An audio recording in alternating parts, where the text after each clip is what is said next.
Binanata na naman ni Vice President Sara Duterte ang Administrasyong Marcos sa pagiging unstable umano nito sa gitna ng issue ng korupsyon. Yan ay matapos ding aprubahan ngayong araw sa Senado ang higit 900 million pesos na budget ng kanyang opisina para sa 2026. Para sa detalye live mula sa Senado, nasa frontline ng balitang yan, si Mean Los Baños. Mean, ano ba ang mga sinabi ni VP Sara dyan? Ruth, desisyon daw mismo ni Vice President Sara Duterte na humingi na lamang ng maliit na budget para sa operasyon ng Office of the Vice President para sa susunod na taon. Tila lokohan lang daw kasi kung hihingi pa sila ng mas malaking budget, pero hindi rin naman daw yan aprobahan ng Kongreso.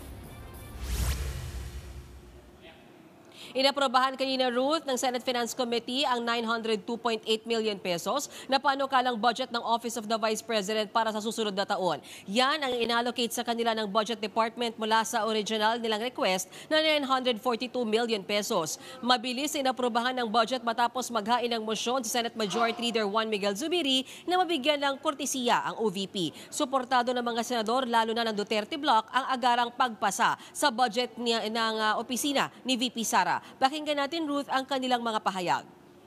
The budget of the Vice President is already a lean and mean budget. Wala na pong dagdag, kawawa nga.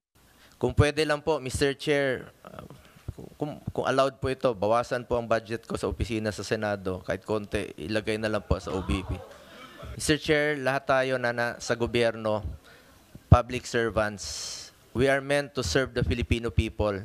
Bilyon-bilyon ang naririnig nating na hinahatid na tinatawag na basura doon sa flood control.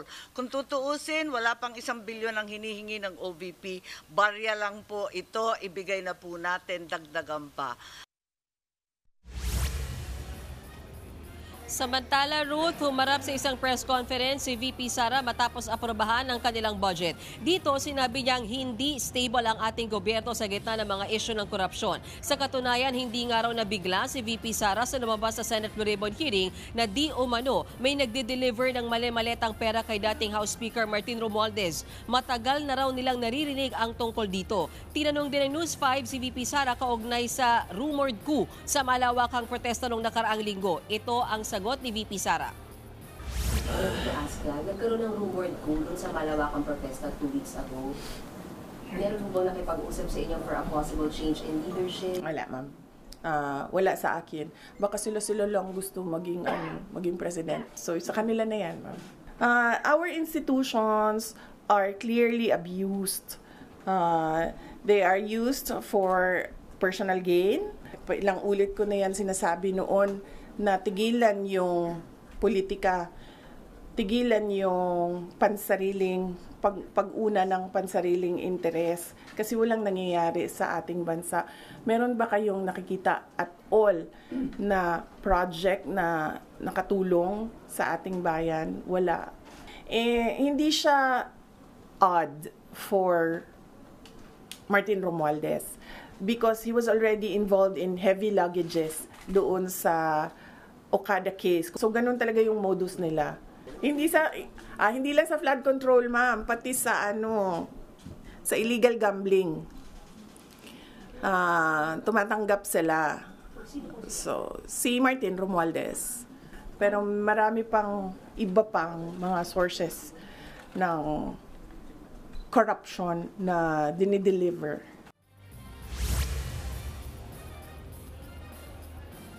Ruth, naikwento nga rin ni VP Sara na maging yung kanyang ama na si dating Pangulong Rodrigo Duterte ay in distress dito sa mga issue ng korupsyon sa flood control projects. At itinuturo daw nito yung pagiging weak leader di umano ni Pangulong Marcos at walang kakayanan sa pamumuno sa bansa. Balik sa iyo, Ruth.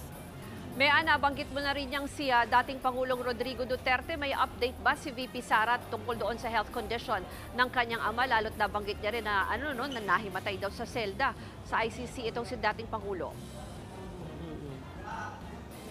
Yes, Ruth, ibinahagi nga ni VP Sara sa press conference kanina na ilang beses nga raw natumba sa loob ng kanyang detention facility itong si dating Pangulong Duterte at may isang pagkakataon pa nga raw na ito ay na-ospital.